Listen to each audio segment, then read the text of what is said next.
Hello. It is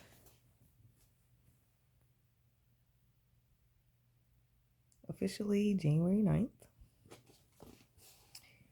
and we are in a book. And this one is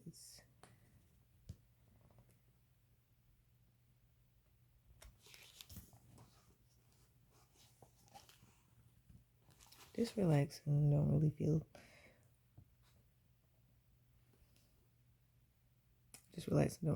Not really trying to feel anything. Just chilling, going with the flow. This book is kind of like, so it's this lawyer, and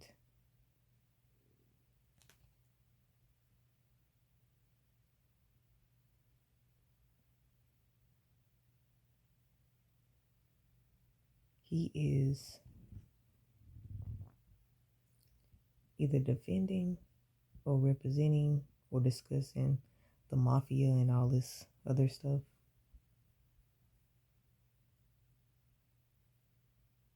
So right now, we get to be in a mindset or at a place of learning stuff about the mafia, the judicial system, learning how these people think, what type of environment they're in. Because usually people get it how they live. If everybody could be just this polished person and be great, they would be, but sometimes the environment calls for something else. And that's just the person that they have to be. It's just the way that goes.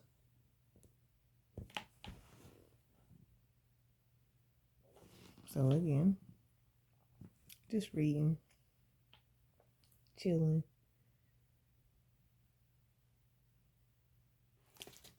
learn about these folks, what they life be like. Because sometimes we be like, our life is so complicated, so this, so that. Take a look, it's in a book. Learn about somebody else's life. See it from a different perspective, their life from a different perspective. And so let's go to chapter 3, and it's called The Bully. But listen to this. So, chapter 3, The Bully. Courage is fire, and bullying is smoke. So, courage is fire, and bullying is smoke. Benjamin Disraeli. So he said, courage is fire, and bullying is smoke. Let's see what that be like. Mafia members may dress and talk in distinctive ways, but they are part of a fairly common species, the bully. All bullies are largely the same. They threaten the weak to feed some insecurity that rages inside of them. I know. I've seen it up close. When people see me, their first reaction is always to make note of my height, a 6'8". I'm hard to miss, but when I was a kid, I was anything but imposing. In fact, when my parents moved us from Yonkers, New York, to Allendale, New Jersey, I was in 5th grade and quickly went from being a popular kid to being a popular target for bullies. From birth, I had lived in a modest house packed together with other modest houses in Yonkers. Nearly all of my relatives were from Yonkers, a blue-collar city on the northern edge of Bronx, one of 5 boroughs of New York City. My great-grandparents were part of a wave of Irish immigrants to the area in the late 1800s. My mother and father grew up blocks from each other on the Hill, an Irish enclave in the northern west part of the city. My grandfather dropped out of school in the sixth grade to go to work to support his family after his father was killed. Dang. In an in an industrial accident. He later became a police officer and rose to lead the Yonkers Police Department. Our home was immediately behind Public School 16, the school where I happily spent my early child years. My mother had attended PS 16. One of my grandmother's best friends was the principal, and by the time we moved, I was one of the most popular kids in the fifth grade class. Yonkers and School 16 were the center of my world. I could see the big red brick school through the tall chain link fence separating my backyard from the school play yard. My older sister, two younger brothers, and I would walk to school every day, circling the block because the fence was too tall to climb. I knew everybody, and as far as I knew, everybody thought I was pretty cool. Fifth grader. I fit in. I felt like I belonged somewhere. There was a great feeling, but it ended when my dad brought us news that changed my life. My father, Brian Comey, worked for a big oil company. He started out selling cans of motor oil to gas station operators and moved up to finding locations for new stations. For decades afterward, he could drive around the New York metropolitan area and show you the corners he spotted, his gas stations. And they put an emphasis on his gas stations. In the 1960s, both the car businesses and the gas businesses was booming. I can see that. They still booming to this day, actually. When my dad took a new job with a company in the northern New Jersey in 1971, it meant we had to move to a place that until then had existed in my mind only as tall cliffs called the Palestines. Yonkers sits on the eastern bank of the Yonkers sits on the eastern bank of the mile-wide Hudson River. In the spaces between houses on my street, I could see the Palestines forming a dark stone wall on the western bank. I don't think I ever believed the world ended at that formidable wall because we had driven to Indiana once, but it might as well have. We were moving to the other side of the wall where a new world awaited the coolest kid in the fifth grade at School 16. I was not the coolest kid at my new school, Brookside Elementary, at Allendale, New Jersey, something I figured out pretty quickly. My parents was always trying to save money, so my mother cut her boys' hair with her own electric clippers and dressed us in the clothes she purchased at Sears Outlet. That's a smart lady.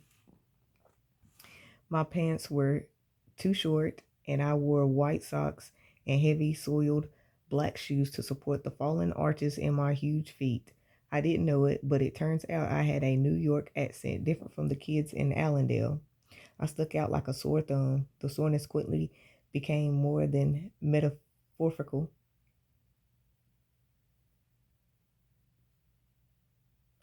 Meta, metaphorical. Metaphor, meta. Okay, let's figure this out. See how good reading is.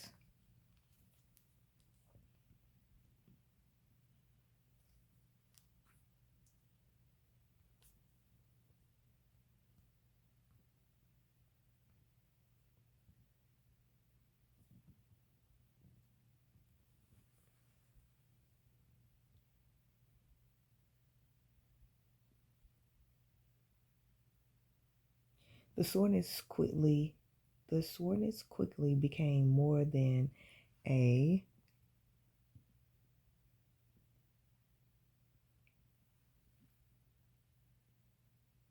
I do not have my glasses on, so I'm like, yeah.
Metaphorical. All right, so I always got phone here to put in words that sometimes I know the word and I can say it, but I'll be stumbling over, or sometimes I do not know the word and I'll be like, huh? But it's okay, it's all right, because now we can just go to our phone, type that word in, and then press this button that they have on here. Look how good technology has brought us. So it's a good and bad and everything, but you got to find a balance. But look at this, y'all. Hold on, technical difficulties. Metaphorical. Metaphorical. Okay, so the soreness quickly became more than metaphorical. Metaphorical. Yes, metaphorical. The soreness quickly became more than metaphorical.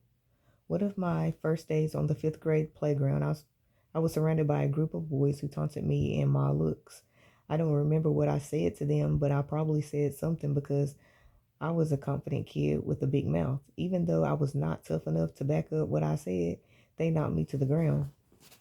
The bullies regularly invited their victims to fistfights staged after school in a nearby park. I was called out numerous times but never showed up, walking well out of my way to avoid the park. I remember one time attempting to reason with one of the bullies when he said he wanted to fight me. If you don't like me, I don't like you. And when we punch each other in the head with our fists, what will that change? I asked. The reasoning approach only made him angrier. Maybe if I had let one of them plummet me, they would have moved to another target. But I didn't have the courage to try that. Much of the next 3 years was spent avoiding bullies. I observed their verbal taunts frequently, but I was keen to avoid physical confrontation. I just wasn't tough enough, so I kept to myself, played mostly with my two brothers, and walked odd.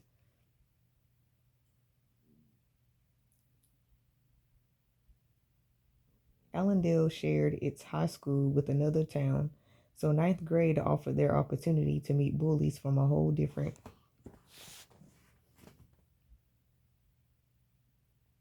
I don't know what this word is.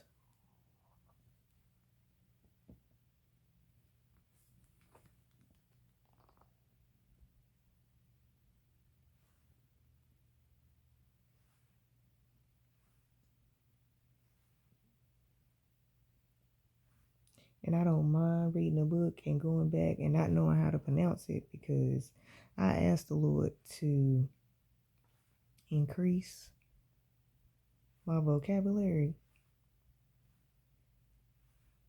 so that the potty mouth just don't be popping up.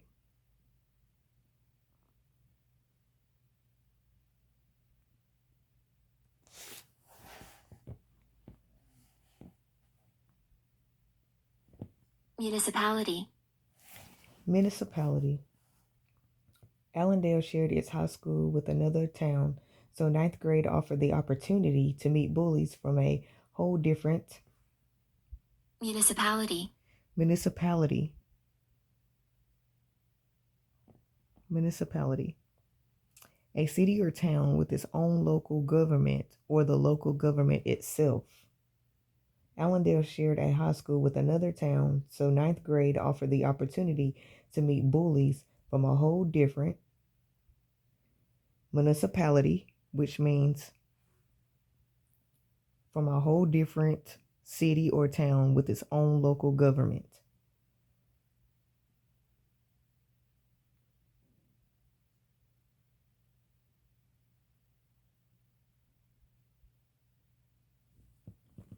So he just like, I went to this school only to meet some more bullies. Yeah, that thing never, you can run, but you can't hide. So he thought about moving to a different school, that he was just gonna be like, yeah, this a new start. It ain't gonna be no new start until you start facing these issues. So that same issue followed him right on to this school. Man, life be lifing. Even in a book. Again, they found me quickly. Yep, they did find you quickly because you never faced it. I'm not entirely sure why I wasn't big and wouldn't be until after high school. But I was smart.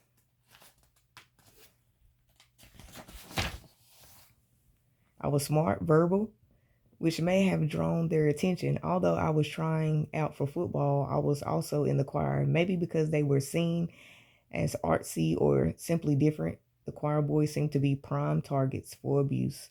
Unlike the tough boys at my high school, I still carried baby fat and was from the first day a prime target for taunts about my body, being body slammed into a locker hurt, but I could handle it. More dangerous were the wedgies. If memory serves, a wedgie If memory serves, a wedgie involved ripping another boy's underwear out of his pants by grabbing the rear waistband of his underwear and yanking upward. The offense typically involved two assailants, and I endured several in the ninth grade. When the abuse began, I did nothing. I told no one. So it continued. Bullies would grab, pinch, and twist skin on my chest or arm, passing me in the hallway. Or if they couldn't get close enough to pinch, they would throw a hard punch to the shoulder. I learned to see them coming and get out of the way. Now I laughed about this because I was like, this is a wedgie. Because when I was in that environment, I thought that that's just what was supposed to happen. But when you go into the detailed of how this person felt when they got the wedgie, that's assault. So then you like, well, that ain't funny. But when you're a child and this stuff is going on and you're not perceiving it in that person's position, it's not so funny. But when you're on the outside and you're like, oh, yeah, it's funny. Because they even show this stuff in cartoons and then, we see it and it's an audience there that's laughing. So we start laughing with the audience.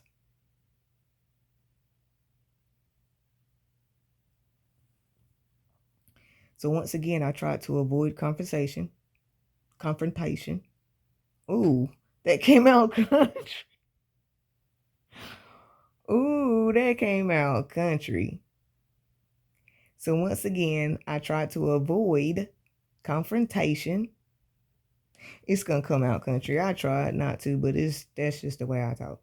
This was harder to do in the locker room, dressing for gym, or doing 3 weeks of my football career. I tried out for football team, but after weeks of being battered to the point to where I severely bruised my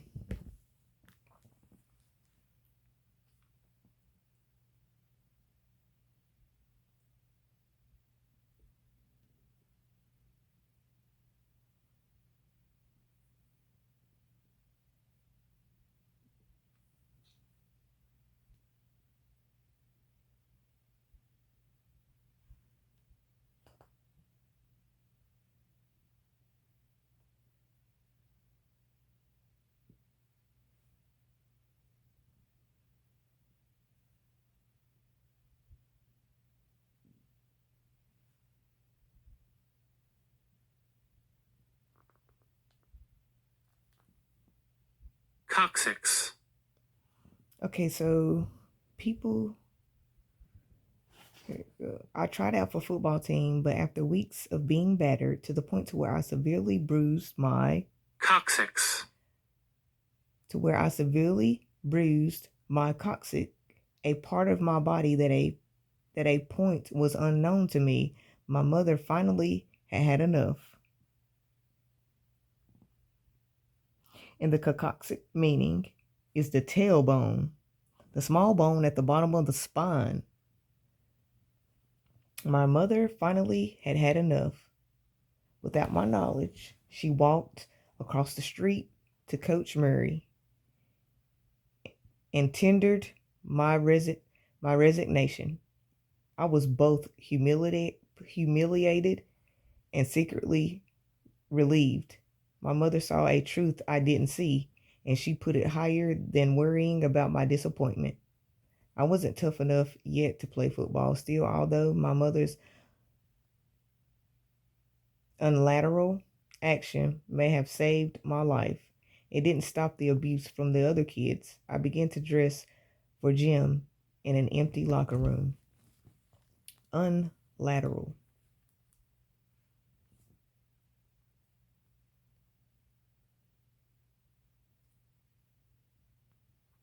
Is lateral up and down?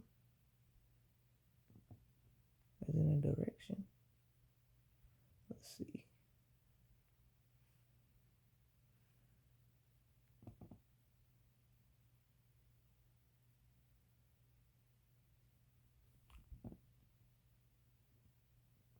Unilateral. So it's still, although my mother's Unilateral. unilateral action may have saved my life to the point to where I severely bruised my concoction, a part of my body that at the point was unknown to me. That's his tailbone. His mother finally had had enough. Without my knowledge, she walked across the street to Coach Murray and tendered my resignation. I was both humiliated and secretly relieved. My mother saw a truth I didn't see, and she put it higher than worrying about my disappointment. I wasn't tough enough yet to play football. Still, although my mother's unilateral action may have saved my life, it didn't stop the abuse from the other kids. I began to dress for gym in an empty locker room. Unilateral. Unilateral. Unilateral of an action or decision performed by or affecting only one person, group, or country involved in a particular situation without the agreement of another. Meaning she took it upon herself. She didn't have a meeting with him and discuss what she was about to do. She just went ahead and did it. Those were hard times, but thankfully, I had a couple of close friends and adults I could look up to, people who reminded me that I mattered, which is an easy thing to forget when you are a target. And this is true because sometimes the gift of remembering is a savior, just to remember, because we go through so much in a day and we don't know what's going to happen in a day. We get in a routine to think we know because things seem familiar, but we don't know what God has planned for us that day. It's a new day. So how can you already know? You just go on believing and trusting, but you don't really know. Which is an easy thing to forget when you are a target for abuse. There were my parents, for starters. My parents were tough but kind. They were report card on the refrigerator people, with the shakiest report card always seeming to be on top so your siblings could see. They pushed us but also constantly supported us. My mother, Joan, would snap the shades open in my bedroom nearly every morning with same catchphrase, time to rise and shine, show the world what you're made of. When I became Deputy Attorney General decades later, my parents gave me a snow globe with the scales of justice inside, rise and shine, inscribed on the base. It still sits on my desk. During high school, I would come home from school and sit with my mom to talk about my day. When she was dying from cancer in 2012, we spoke of those hours. Starting when I was a little boy, she told me much was expected of me. Before she died, my mother showed me a note I had written to her after getting sent to my room at the age of 7 or 8. I am sorry, the note read. I will be a great man someday. She had saved it in her dresser for almost 50 years.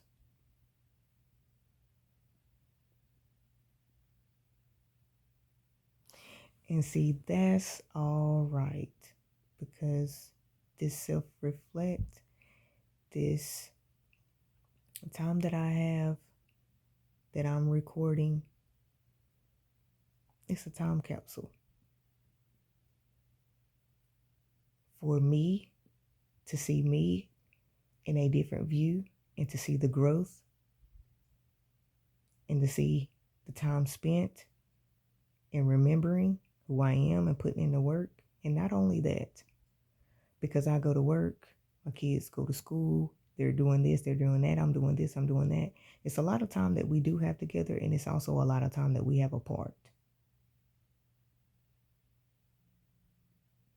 So at those times where I have to go do work somewhere else, and maybe they need me, or it may be a time in life where they're going through something, and everything in that day is piled up right here,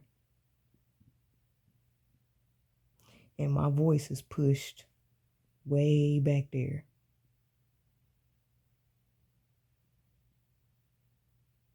If they can't hear it, or it's very, very faint, they can click on here.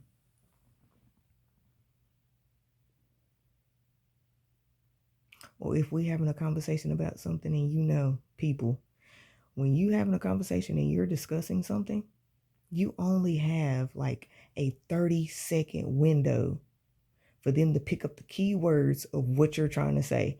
After that, that attention span is gone. So I'll be talking, and we know that we get told stuff over and over again, and it takes a while before we get it right. So these conversations are here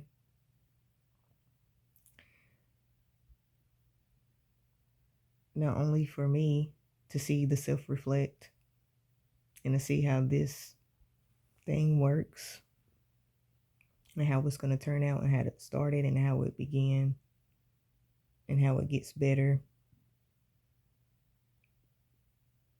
with speech and getting to know me and being transparent. My this internet thing, they come home, they do what they need to do, and then about 60% of them is looking at somebody else's life. A YouTuber has did this or that, or whatever the case, any type of celebrity, they usually on there watching them. Or some type of TikTok or Netflix or a video game, right? So, okay, you hear a lot of talk of, hey, this guy has did this with YouTube and I want to be able to do this, but I have to wait until I get this type of computer and this type of part to go with that, and I got to build up some content. So I have to wait before I can do it, Mom. I got to build up that confidence. I got to do this. I got to do that. And I'm looking and I'm like, you a straight A student. You ain't never gave me no problem.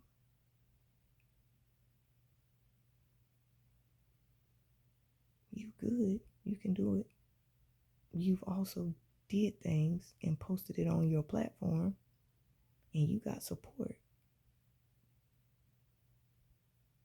But I'm with you. I see you got friends. They, hey, how are you? And this, and that. And they show you support and you show them support. Do it.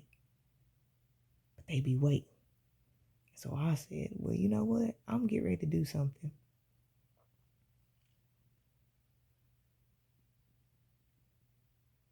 And I did it. And they hear me just a talking to myself, reading and all. Well, they know. They know. So let's do it. Let's get out here and be our best self. If this is what you want to do, then let's do it. And who other are they going to have to set the example that you can do anything that you want to do and that you put your mind to? What other example do they have?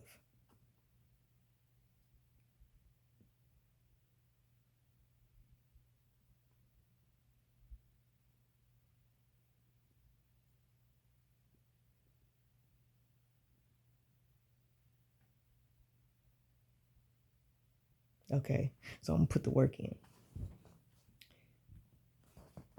And whenever they feeling like, oh, I don't need to be at this place, or am I at the right place, or am I questioning, should I be perfect? You know, read, meditate, see how you feel, and check up on you. See if you comfortable with you. Reflect, rewind, look at it, listen, compliment yourself, whatever the case may be.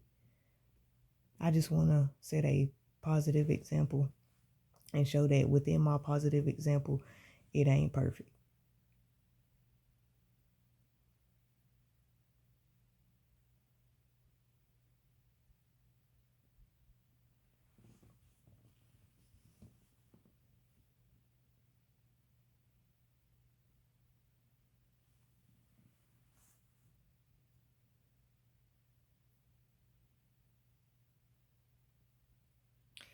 And I do a lot of journaling, a lot of writing, and a lot of things that they see me do and that they are open to.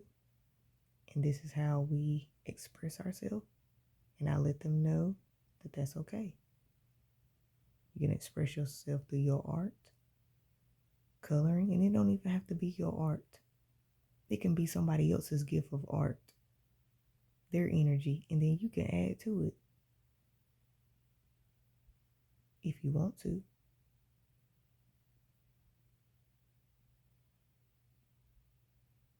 So I let them know it ain't all about my phone, and it ain't all about being away from the house and working and this. I read, I write, I express myself. This is normal. It's okay. Put the work in.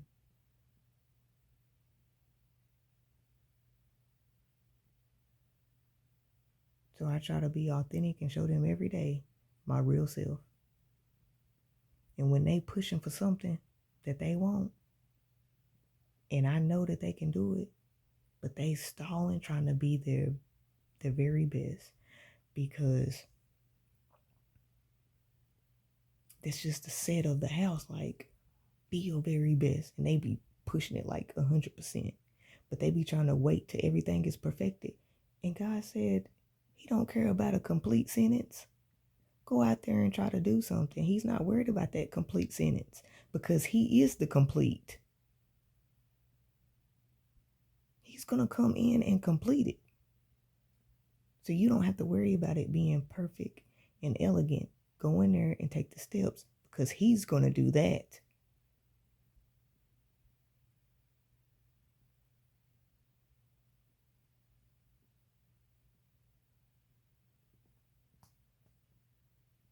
So they have all these other people that they subscribe to, that they following, and you raise your kids up, you raise these seeds up, you be trying to do the right thing, and it only take that one influencer of that 60-second window, and they have wiped out everything you have taught them. And it only took 60 seconds, and they hooked. And it has wiped out what you have put there.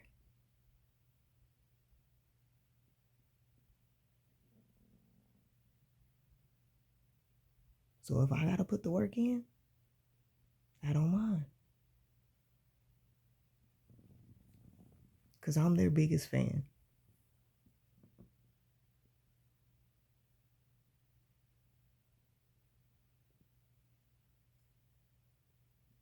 And if one of mine wants to be a streamer with gaming, or a vlogger, or a TikToker,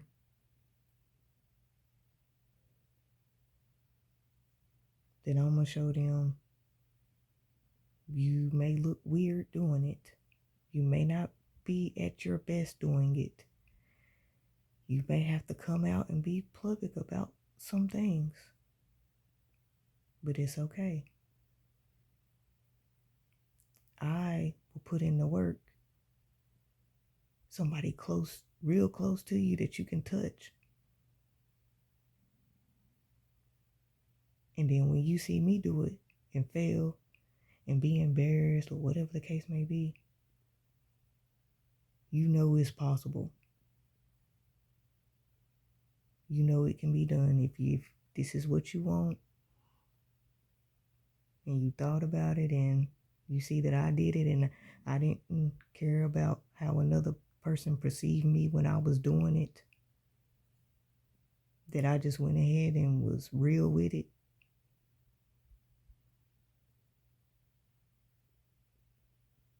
then it's okay.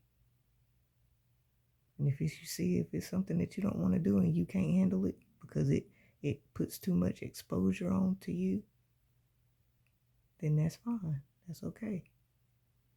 You made that choice. Put it to rest. God may revive it later.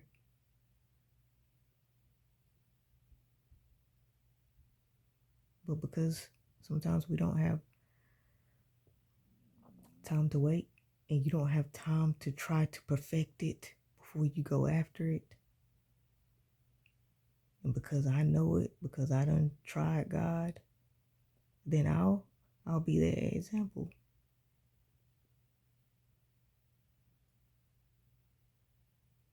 It's okay to be laughed at, and it's okay to be told no. It's okay to be different. It's okay to be weird. It's okay to not talk right. It's okay to stumble, fall, whatever the case may be. But you ain't gonna know until you live it.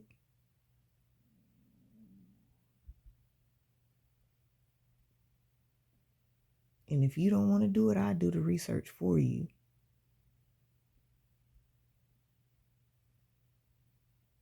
Because I'm your tool. So use me however you please. God placed me and you in this environment, and this is to my seeds.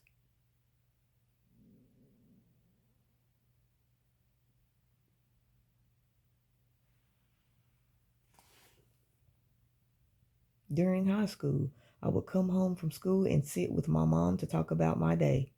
When she was dying from cancer in 2012, we spoke on those hours, stating when I was a little boy, she told me much was expected of me before she died. My mother showed me a note I had written to her after getting me sent to my room at the age of 7 or 8. I am sorry, the note read. I will be a great man someday. She had saved it in her dresser for almost 50 years. And I tell my kids every day, you gotta be great. Because I shouldn't have to die for you to take the lead.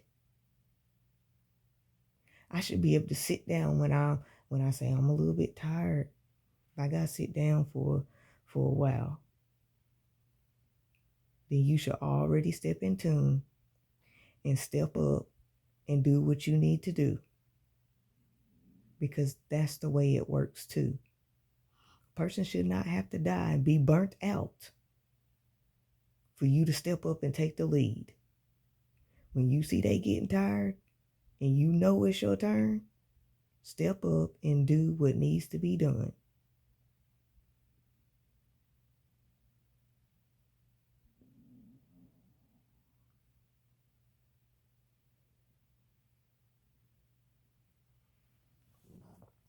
I also had some wonderful teachers with whom I became close, especially English teacher Andy Dunn, the advisor to the school newspaper where I was an appraising journalist. Somehow, although I had a couple of good friends, I connected better with the teachers at my high school than the students. And there was a man named Harry Hole. During my junior and senior years of high school, I worked for Harry at a large grocery store at Allendale. I didn't make much money, stocking shelves, retrieving carts, and working with the car register, maybe $4 an hour, but I loved my job. That was a large part due to the kind of leader he was. Harry was a trim white guy of average height with tightly cropped hair who wore a white shirt sleeved shirt most days with his nameplate pinned to the pinned to the chest pocket. He wore a black belt, brightly shine wing-tipped shoes, no matter what color his pants. I seen him in my memory. He bears a striking resemblance to a 45-year-old Robert Duvall. Now notice this man wore the same thing every day. So when you practice a routine every day, it gets embedded in there. It's familiar. It's in your memory. He never forgot him. And remember why he remembered him. Because he wore that same outfit every day. So if you get up with your mindset and you wear that same mindset every day that God sends you out to wear, and I'm talking about a healthy mindset. So when you wear that same healthy mindset every day, it becomes embedded because it's a familiar behavior. Looking back, even after working for presidents and other prominent leaders in and outside the government, I still think Harry Hole was one of the finest bosses I had ever had. This was in part because he loved his job and was proud of his work. Harry knew the grocery business. Having worked in his way up to a store manager, he insisted his store be the cleanest, best run in the entire corporate chain. The stock clerks, most of us teenagers, were a group of amateur comedians. We laughed during our work. Much of work was done after the store closed. Played practical jokes and worked like maniacs to make whatever aisle we were responsible for look perfect. All of that was Harry's doing. Somehow he created an environment that was both demanding and incredibly fun. He suppressed a smile at our silliness, just letting the corner of his mouth turn slightly so we could see his amusement. He told us bluntly when our work wasn't good enough, we loved him, but we also feared him in a healthy way because he made us feel important, because he was so obviously cared about what he was doing and about us. We desperately wanted to please him. Harry Hole made us love the look and feel of the grocery store aisle that has been expertly blocked or faced,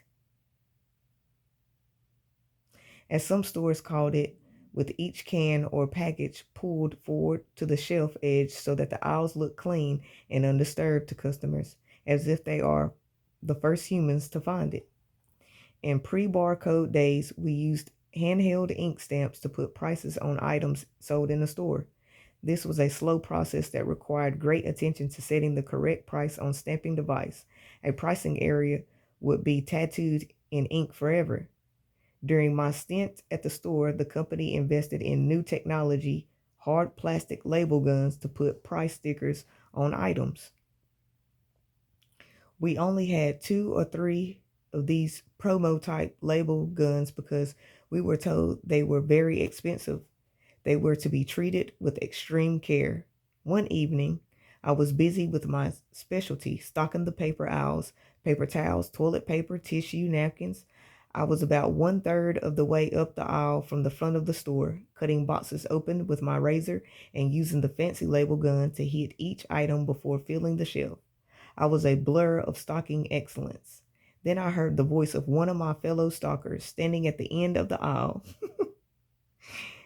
With one urgency, he called, "Cummy, let me borrow the gun." I just need it for a second, and he extended both hands in front of his body to catch the gun. Without thinking, I tossed it. Oh, Lord, I hope he did not break this scan gun, because if he do, it's going to be a problem, because them things probably cost. And that's their tool. So how you going to finish your job if you threw it and broke it? There are many leaders, and I've known a few in my life who would have lost it, hurling explicitives and accusations at a stupid kid. Oh, hold on, wait. Lord have mercy, I done skipped a whole paragraph because I was like, wait, what? Cummy, let me borrow the gun. I just need it for a second. And he extended both hands in front of his body to catch the gun. Without thinking, I tossed it.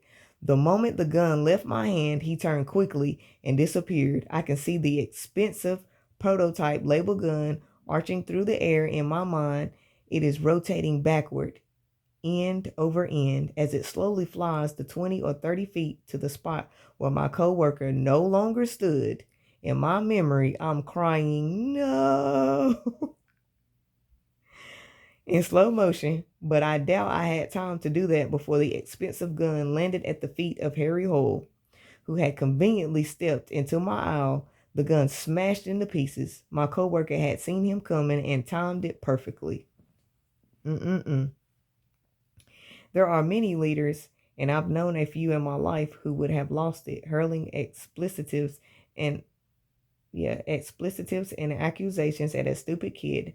As Harry looked down at the plastic parts now spread around his wingtip shoes, he said only, "Clean it up."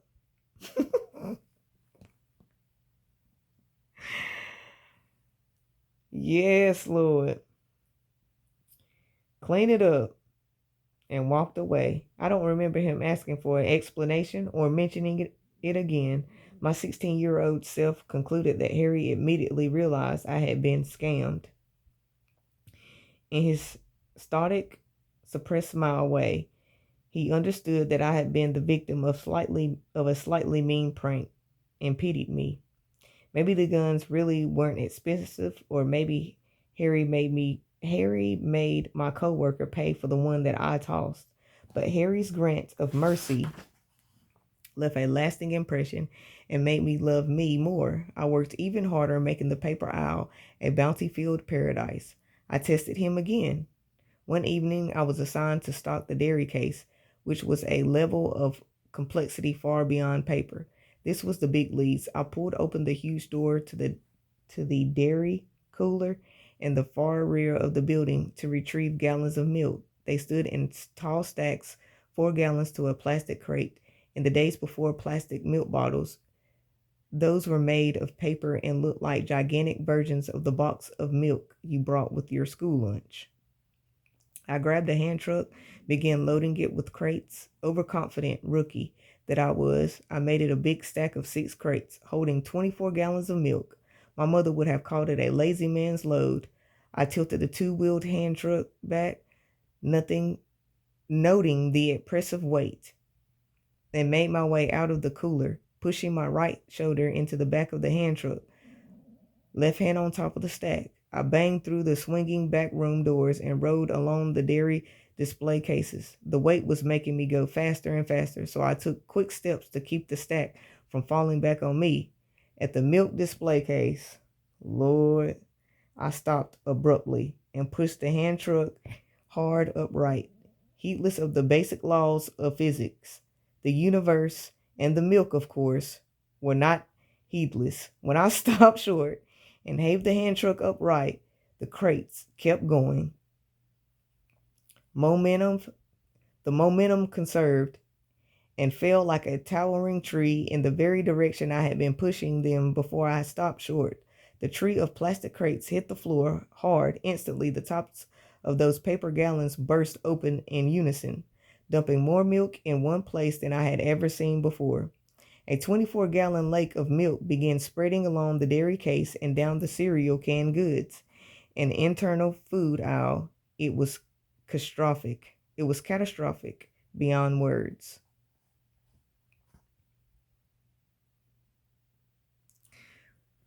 So even in his perfection of trying hard, because remember, we always want to be perfect when we trying to go do something. But sometimes we will get before ourselves, and God will allow us to get before ourselves because we need to learn why we are doing this way and know what it's going to be like if we don't take precaution in what we're doing. So these things simply, they just had to happen. I ran to the back, grabbed a mop and bucket, and began frantically soaking up lake milk and squeezing the mop with the mechanisms on top of the bucket. It had all been so quiet. Paper milk gallons don't shatter, they just open.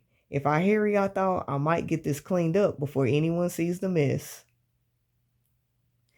I was minutes into mopping when Harry appeared. He stood on the far side of Lake Milk, hands on hips, careful not to get any on his wingtips.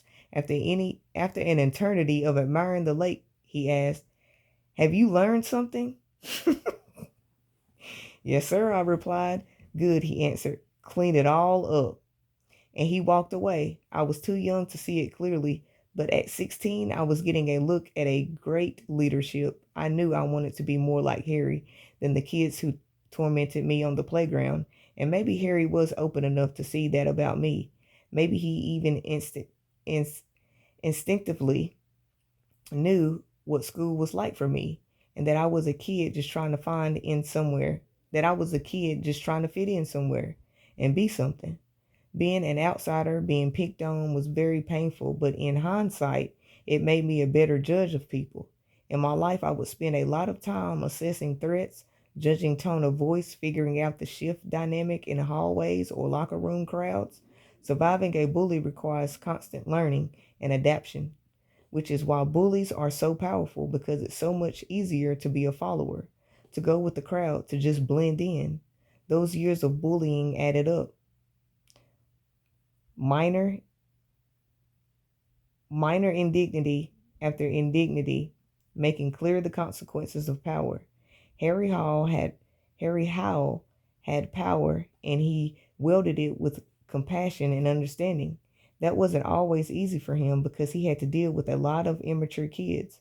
Others had others had power, like the bullies at school. They found it far easy to weld it up against those who were defenseless and to just go along with the group rather than to stand up to it. I learned this lesson too in one of the great early mistakes of my life.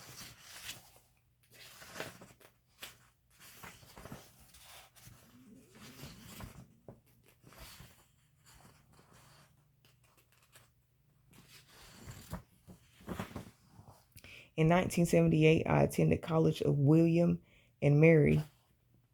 I was one of the I was one of many insecure, homesick, frightened kids living away from home.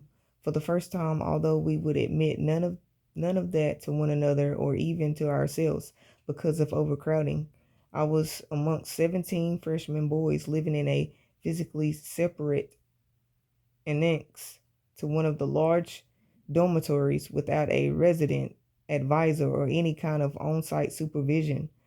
I shudder looking back through the lens of adulthood. My colleagues had unintentionally created a Lord of Files dormitory. There was a boy,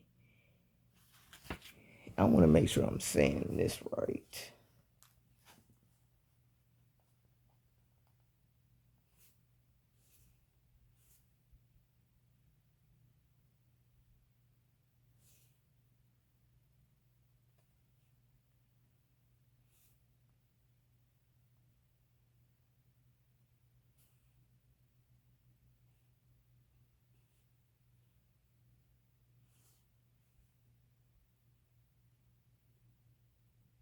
Annex. Yes, so I did say it right. Annex.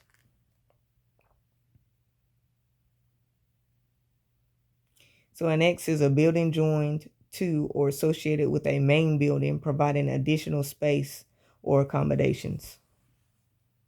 There was a boy in that annex who was mildly annoying. He was a bit arrogant and uptight and had a hometown girlfriend he talked about constantly. He had potted plants in his immaculately neat dorm room. He went he went his own way most of the time, but somehow the group of boys decided that this mildly annoying boy was not to be tolerated. So the group messed with his belongings, trashed his room, recorded voices over portions of his favorite cassette tapes, and performed other idiocies. I can't remember. I can't remember. I was part of that group. Some things I did, some things I helped to do, and some things I laughed about after they were done. I caused someone else pain. For decades later, I'm still ashamed of myself. How on earth could I be a part of bullying another boy? But I was, after all, everyone else was doing it. Maybe I was afraid that if I didn't go along with this, I'd be the new target. Or maybe it was because I'd spent so many years on the outside of the group that I wanted in. I was one of the guys finally I belonged. I was raised by my parents who constantly emphasized the importance of resetting the group. 1,000 times in many contexts, my mother said, if everyone is lined up to jump off George Washington's bridge, are you going to get in that line? I gave a speech at my high school graduation about the evils of peer pressure. I carried in my wallet from the age of 16 a quotation by Ralph Waldo Emerson. It is the easiest in the world to live after the world's opinion. It is easy in solitude to live after our own, but the great man is he who in the midst of the crowd keeps with perfect sweetness the independence of solitude. It is easy in the world to live after the world's opinion. It is easy in solitude to live after our own. But the great man is he in the midst of the crowd keeps with perfect sweetness the independence of solitude. So it's easy to go with the world's opinion because everybody is going with that. And it's easy to live in your own opinion when it's never tested.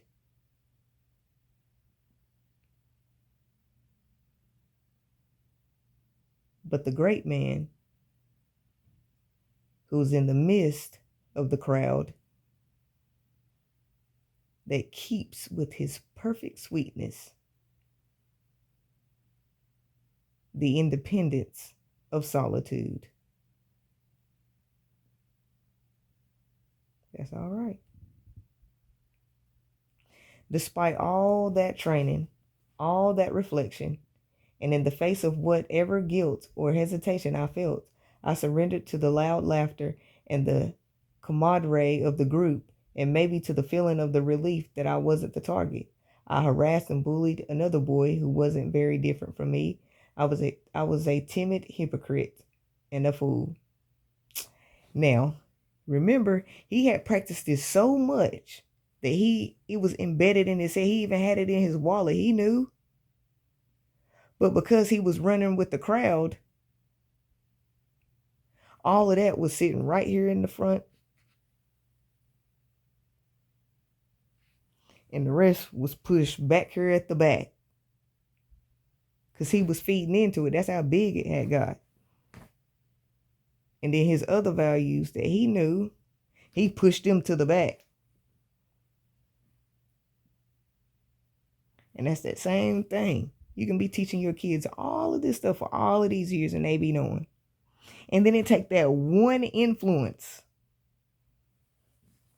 60 seconds, a minute. That's all it takes. Because that's how short everybody's attention span is. Because we got so much stuff going on, you can only take in, because you got so much stuff up there, take in about one minute of what they truly saying, pick out the keywords, and then you go with it.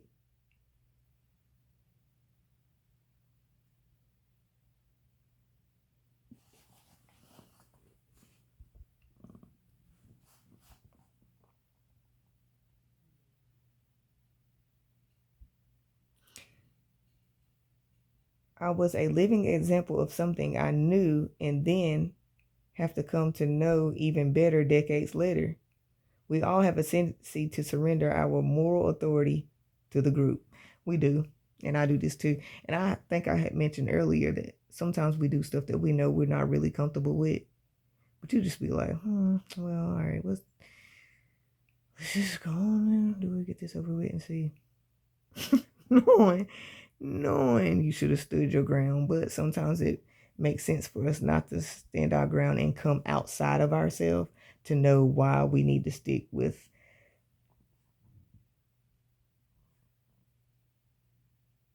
examining ourselves, knowing really truly who we are. We all have a tendency to surrender our moral authority to the group, to steal our own voice. Yep. And assume that the group will handle whatever difficult issue we face. So you stop your own anointing to go with the group flow. We all have this tendency to surrender our moral authority to the group, to the popular opinion, and to steal it. You stop the anointing of your own voice to own it and assume that the group will handle whatever difficult issue we face, knowing that when Jesus comes to collect, you're going to look around and the group going to be gone. All that grouping will be gone. And then he gonna be like, well, it's time, it's elevation day. I hope you ready. Let me see what you got. And then if you meet the mark, you stay on that elevation level until you have, completed it. But if not, you go back down for groundwork.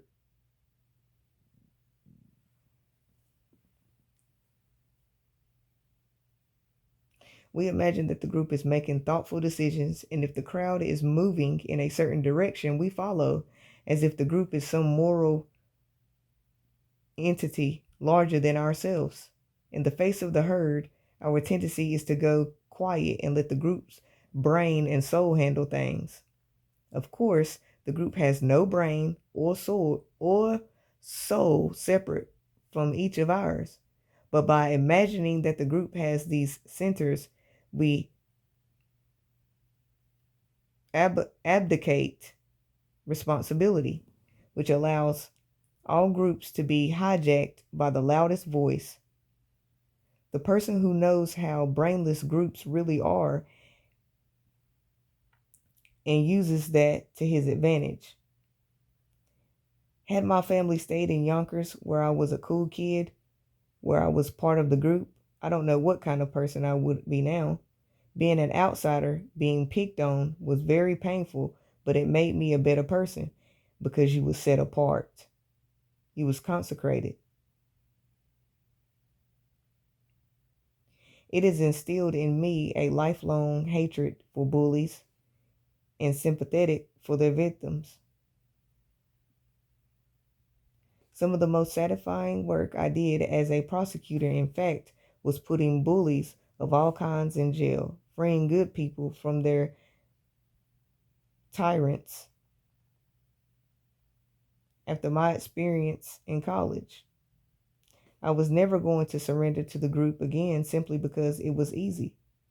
And I was going to make sure my life had some meaning, because I had already seen how fleeting life could be. And that's the end of chapter 3.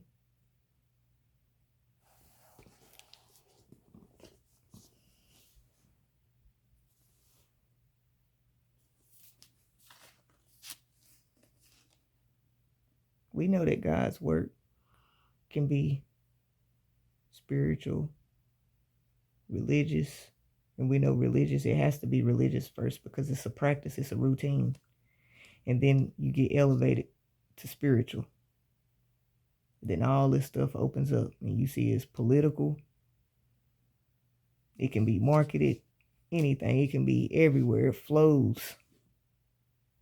So it's necessary to learn about different things. And I'll be reading about different things. I just don't be reading about God. I mean, I do because I see him in everything. He's just that big. But I just don't be reading the Bible, and just because he has people from all different areas. And we all connect in different ways, and we all speak different languages and all type of stuff. So I'll be reading anything. And this book does not say the Bible, but Jesus was here because I chose to take him everywhere I go. And that's my choice. But people don't have to do that. And that's fine. That's okay. But that was this.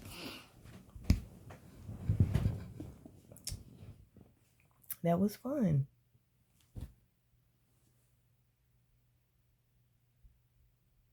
A higher loyalty, truth, lies, and leadership.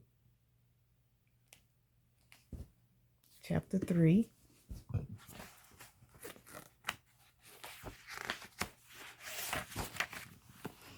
The bully. Courage is fire, and bullying is smoke.